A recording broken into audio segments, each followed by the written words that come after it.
Ladies and gentlemen, welcome to MtG Traders. My name is Terran, and this is sort of a different video. This is going to be more like a rambly video, because I don't know what's happening, guys, but the best of one format talk on Twitter is insane.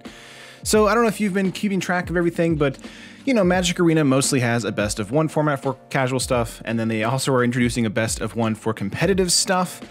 And some, like, you know, MtG, I guess content creators, you could say, on the Twitters are going back and forth talking about, you know, what would be the best of three, best of one.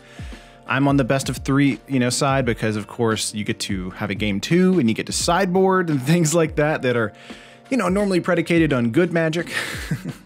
Whereas I feel like best of one is more towards like having a degenerate deck, having the fastest deck. This is one of the reasons that Magic Arena is sort of plagued right now with mono red aggro and mono blue tempo, because they're two of the easiest decks to build when you're first starting out, and two of the easiest decks to rank up with as well. Yeah, I don't really know where you guys stand on this. Let me know in the comments down below, of course. But I just wanted to talk about this for just a quick second because, you know, it's kind of come to my, you know, I guess consciousness or my thought process about Magic in general, that we're always trying to make Magic more convenient or more, I guess, approachable for newer players. And that's just something that I feel like Magic doesn't need that. Like, Magic needs to be Magic. Magic needs to be a thing that's been its certain way for so many years. Like, of course, we've changed redirection rules, we've changed planeswalker rules, legendary rules, all that fun stuff. I feel like all of those kind of little minuscule changes versus more towards more mechanics, that's been for the better, because, you know, some people don't really like the lore of Magic, or they don't even know about it because it's sometimes hard to find. You know, some of the books from the 90s and the early 2000s can be difficult to find, especially on eBay and things like that. But like, outside of that, you know, you kind of look at Magic just as a general whole compared to all the other kind of card games like Pokemon or Yu-Gi-Oh! Or Force of Will, which is also a card game. Don't get that confused with the actual Force of Will card, or the Hearthstone and all that kind of stuff. A lot of the content creators, I feel like, and I'm not trying to generalize, but I feel like a lot of just people in general wanting to kind of have Magic go up against Hearthstone in a way that it hasn't since, and that's because of, you know, Arena being introduced to the format, and that's something that kind of makes sense, you know. But I just feel like Magic is one of those things. It's been here for 25 years. It's not going anywhere, and it hasn't really changed that much in the 25 years. Obviously, we've got new mechanics, we've got new card types, we've got new designs on the borders and all that fun stuff, and that's always really exciting and new and interesting. But Magic has always been, I feel like, a best of three format for competitive play. Now, some people are wanting to make competitive play a best of one format, and to me that changes Magic, how Magic just plays in general. It kind of turned Magic into just a more luck-based kind of card game and less of a skill-based card game, which I feel like there is luck, obviously, in Magic. You have a resource system, and not drawing lands or drawing too many lands is always an issue in Magic the Gathering, and will always be an issue in Magic the Gathering. It's kind of less so an issue with card games like Hearthstone or Pokemon. It's not really an issue at all with card games like Yu-Gi-Oh! Where you don't really have a resource system, but those kind of card games are more predicated on really insane combos and using your turn with like special summons and all those kind of crazy interlinking things like that, which is really interesting and makes like the game really flashy, but also makes the game really quick. And I feel like Magic is more about deliberate, thought-through play that most other card games don't really have. They don't really have the complexity that Magic the Gathering has kind of accrued over the 25 years of its existence. You know, Card Clan Ironworks wouldn't exist in Modern if it wasn't for the wide breadth of, like, you know, artifacts from all different formats and all different sets to kind of fit into the Modern format to make that deck.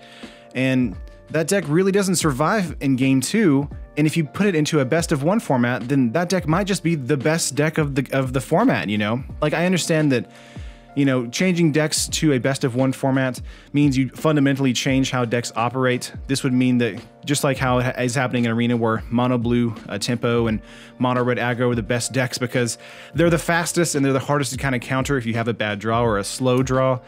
And again, it just goes back to what I was saying a second ago. The luck of the draw is sort of what, you know, we want to avoid when playing Magic the Gathering. I understand that a best of one format can be kind of perceived as the most casual or the most played format, as, you know, as far as like kitchen table Magic, as like, you know, hey, well, let's just play a game of Magic and we're just going to get out our decks and play whatever, and whoever wins, wins.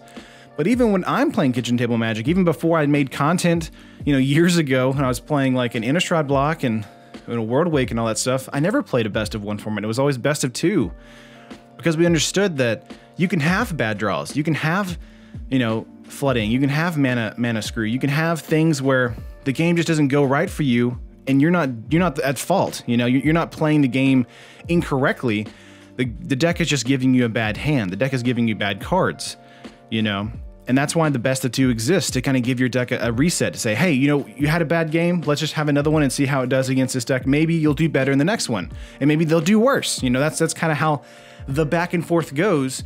But in between that, you get to sideboard and say, you know, well, this deck is really good against artifacts, but I don't really have that many artifact hate cards in my main board. Let's go to my sideboard and bring up some, you know, Ancient Grudge, or let's bring in some different cards that I want to bring into my deck to do a little bit better against this deck list. And then you kind of have a percentage more where you're sideboarding a little bit more against that deck. That adds complexity, that adds layers to Magic the Gathering that I feel like few card games really utilize that well, or really like take advantage of. Like, there are so few cards that I can really think of in like Yu-Gi-Oh, for example, where it's like it's just a sideboard card and it's there forever.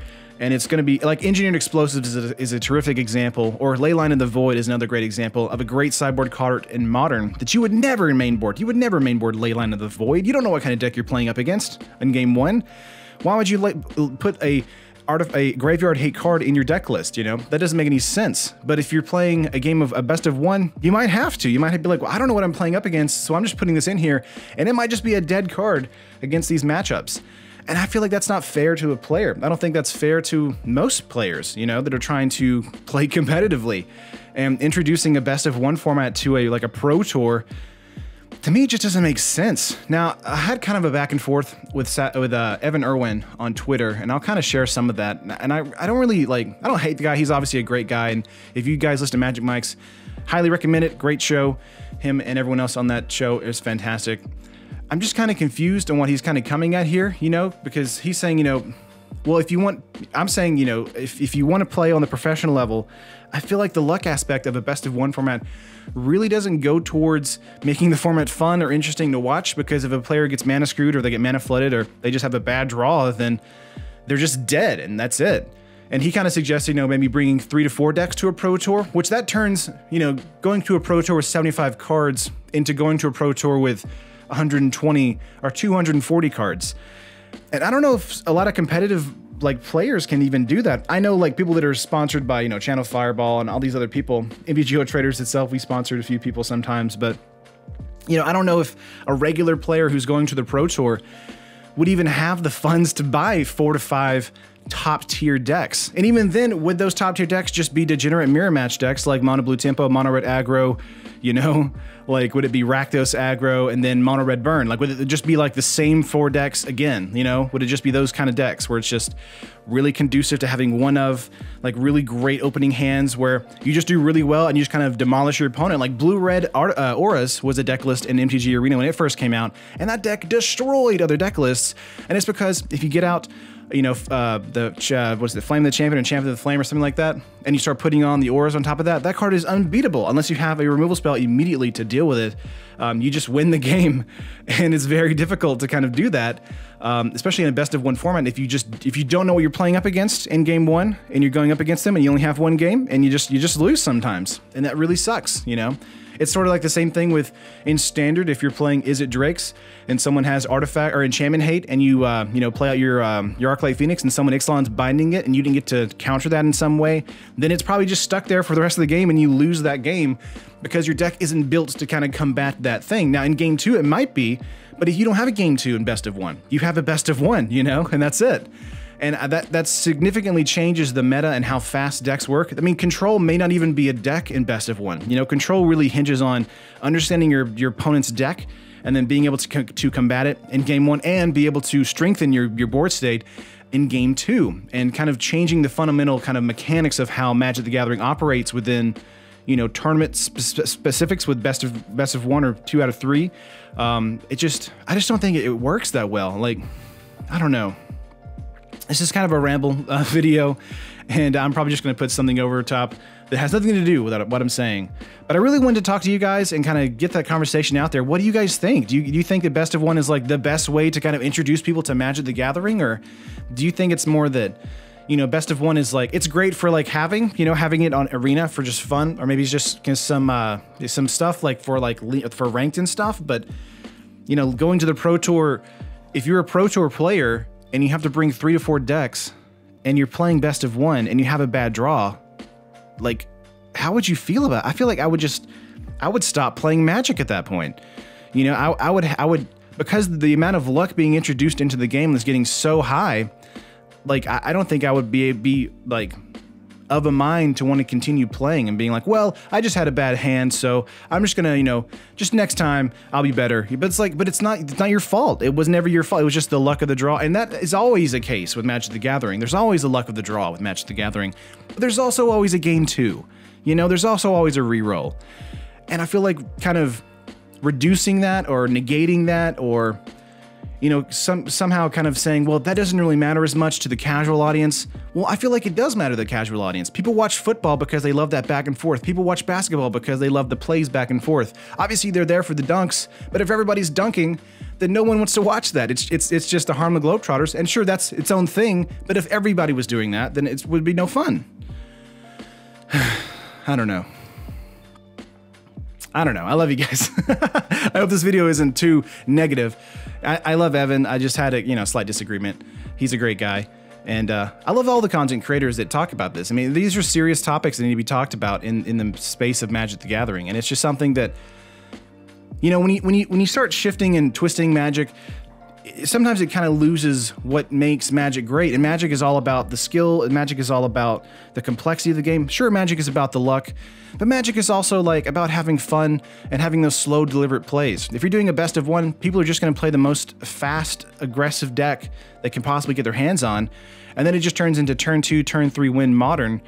And everyone really kind of despises that, you know, and you only really play those kind of decks because you have to win if you're playing competitive, or you want to win that way, but you can't play like that all the time. You have to play slower. And I understand there's proper standard now. There's even singleton standard is a really cool idea.